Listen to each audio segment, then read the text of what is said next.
Дүйнө жүзү боюнча миллиондогон кыздардын жүрөгүнөн орун алган Том Харди өзүнүн актерлык карьерасында көптөгөн эсте каларлык мыкты образдарды жараткан. Эдвард Томас Харди 1977 жылдын 15-сентябрында Улуу Британиянын Борбор шаарында жарык дүйнөгө келген. Том үй бүлөдө жалгыз уул, апасы сүрөт тартуу менен алектенсе, атасы комедиялардын автору. Том Харди Ричмонд театралдык мектебин бүткөн соң Лондондогу Драм Центр окуу жайына тапшырган. Ал жактан Том буга чейин легендарлуу Энтони Хопкинсти окуткан мугалимдин кол алдында окуган. Актердук карьерасын болсо аскердик драмалардан баштаган. Биринчи эле ролу «Братья по оружию» сериалында АКШнын аскер кызматкери Джон Яновичтин образын жараткан. Ал эми чоң кинодогу дебюту Ридли Скотттун «Чёрный ястреб» аттуу тасмасында болгон. Бүгүн болсо биз Том Хардинин карьерасындагы топ 5 мыкты ролдору тууралуу сөз кылмакчыбыз. Ал эми сиз KG Top 5 YouTube каналында алгачкы ирет болсоңуз, сөзсүз түрдө каналга катталып, видеого лайк басууну дагы унутпаңыз. Анда эмесе биз баштайбыз.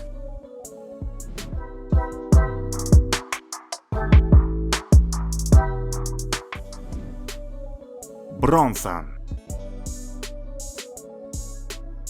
Бронсон бул 2008 жылы Улуу Британияда тартылган автобиографиялык тасма 1952 жылы жарык дүйнөгө келген Майкл Гордон Питерсон аттуу кылмышкердин жашоо таржымалы тууралуу баяндайт. Майкл Гордон кийинчерээк өзүнө Чарльз Бронсон деген псевдонимди алган. Орто жашаган үй бүлөдө төрөлүп өскөн Чарльз Бронсон өзүнүн жашоосунда көптөгөн кылмыштарды жасап, баш аягы 40 жылдан ашык өмүрүн темир тор артында өткөзгөн. Анын көпчүлүк убактысы жалгыз камера карцерде өткөн. Тасмада биз Чарльз Бронсондун ички дүйнөсүн, эмнеден коркконун, эмнени каалаганын, жашоого болгон көз карашын көрө алабыз. Бронсон темир тор артында отурса дагы өзүнүн дүйнөдөгү эң мыкты актер, эң мыкты сүрөтчү жана поэт катары сезген. Тасмада мыкаачылыкты көрсөткөн бир канча сахна дагы бар. Мисалы, бир сахнасында Чарльз Бронсон энеден туума жылаңач болуп алып, түрмөнүн кызматкерлери менен мушташат. Мына ушундан улам 16 жашка чыга элек өспүрүмдөр үчүн бул тасманы көрүүгө тыюу салынат. Том Харди Бронсондун образын эң мыкты деңгээлде чагылдыруу үчүн түрмөдө отурган Бронсонго дагы барып бир канча жолу жолугуп,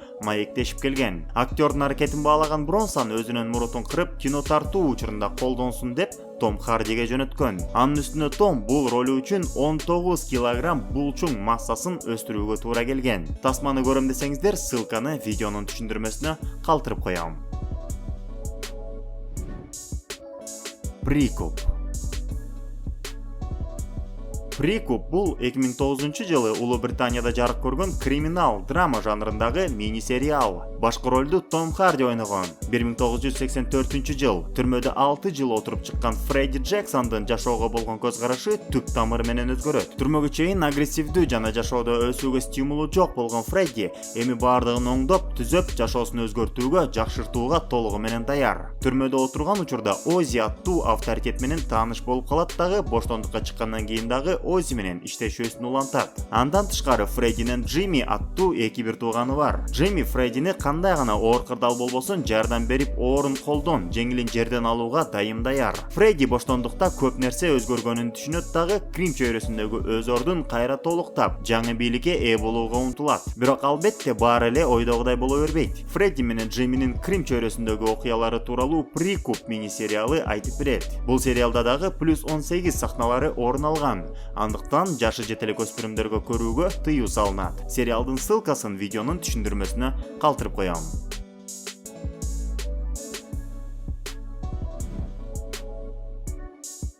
Темный рыцарь. Возрождение легенды. Ар бир мыкты режиссердун өзүнүн жакшы көргөн актеру болот. Том Хардинин режиссеру Кристофер Нолан десем, жаңылышпасам керек. Анткени Харди Ноландын бир эмес 3 тасмасында роль жаратууга жетишкен. Алардын бири Темный рыцарь. Возрождение легенды. Аталган тасма кино тарыхындагы Бэтмен тууралуу эң мыкты үчилтик деп саналат. Бул тасмада Харди Бэтмендин эң кооптуу атаандаштарынын бири Бэйндин образын жараткан. Бул DC Comics'тин негизиндеги тасмада Бэйндин чоң экрандарда пайда болушунун биринчи жолкусу эмес эле. Тактап айтканда 1997 жылы жарык көргөн Batman и Robin кинотасмасында Бэйндин образын Джип Свенсон аттуу рестлер чагылдырган. Тилекке каршы тасма Джордж Клуни, Крис О'Доннелл, Арнольд Шварценеггер сыяктуу мыкты актёрдук топту жыйнаганы менен дүйнөлүк прокатта атылып кеткен дагы көрүүчүлөргө дагы, критиктерге дагы таптакыр жаккан эмес. Batman и Robin тасмасында тасманын жаратуучулары Бэйнди мээси иштебеген зөөкүр бир келесоо кылып көрсөтүшкөн. Ал эми Харди ойногон Ноландын тасмасында болсо Бэйн аябагандай күчтүү, акылдуу оратор, өзүнүн ишине бекем ишенген каарман катары сүрөттөлгөн. Ноландын Бэтмен тууралуу үчилтигинде Бэтмен бир гана жолу жекеме-жеке мушташуудан жеңилүү ызасын көрөт. Албетте өзүңөр түшүнгөнүңүздөрдөй эле Бэтмен Том Хардинин каарманы болгон Бэйнден жеңилип калат. Харди бул ролуна дагы даярдык көрүү маалында фитнес залдан чыкпай эмгектенген. Жыйынтыгында 14 килограмм булчуң массасын топтогон. Менин сөзүм калп эмес экендигин тасманын өзүнөн көрө аласыздар. Тасмага ссылканы видеонун түшүндүрмөсүнө калтырып коём.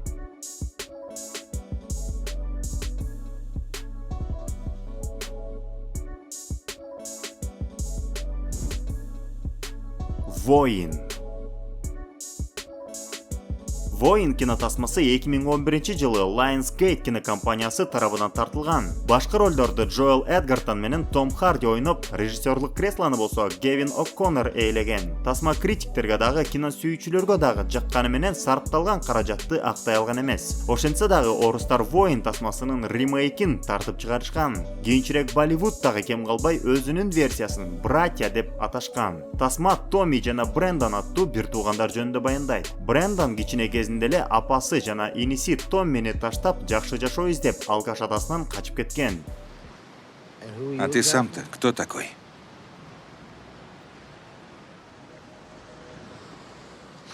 Я твой брат. Ты служил? Что? Я не помню тебя в морпехах. Я не служил. Тогда ты мне не брат. Апасы каза болгон соң Томми армияга кетип 14 жыл бою ар кандай конфликттерде курал көтөрүп жүрөт. 14 жыл өткөн соң Спарта деп аталган мушкерлер таймашына катышуу үчүн армиядан кайтып келет. Кичине кезинде Томмини машыктырып жүргөн атасы менен тил табышып, таймашка чогуу даярдана башташат. Бул таймашка Томминин байкеси, физика боюнча мектеп мугалими Брэндон дагы катышат. Эми Томми байкесин кечире алабы? Таймаштан эми ким жеңет жана кандай баа менен? Ушул суроолорго тасма жооп бермекчи. Тасманын ссылкасын видеонун түшүндүрмөсүнөн таба аласыздар.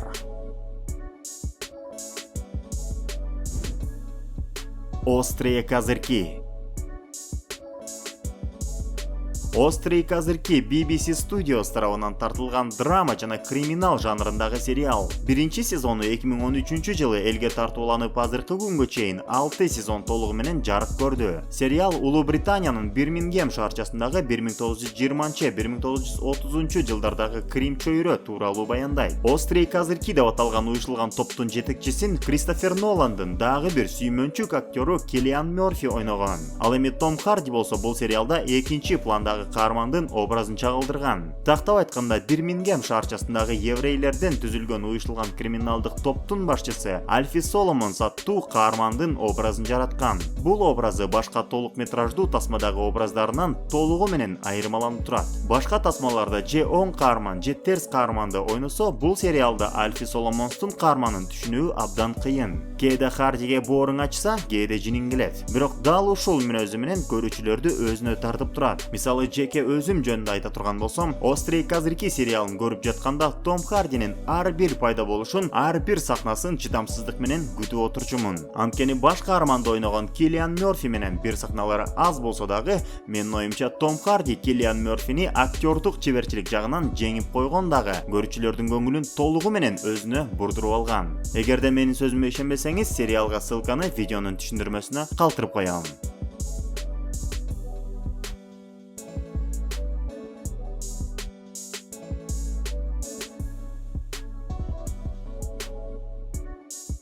Ал эми сиз, урматтуу көрүүчү, Том Хардинин дагы кайсыл тасмасын билесиз? Комментарийге жаза кетиңиз. Эгерде бул видео жок дегенде 100 лайк топтосо, Том Харди тууралуу дагы бир видео чыгармакчымын. Эгерде бул чыгарылыш жакса, видеого лайк басып, каналга катталууну дагы унутпайбыз.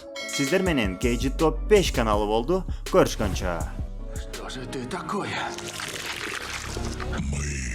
С Веном. А знаешь, я передумал. Прошу.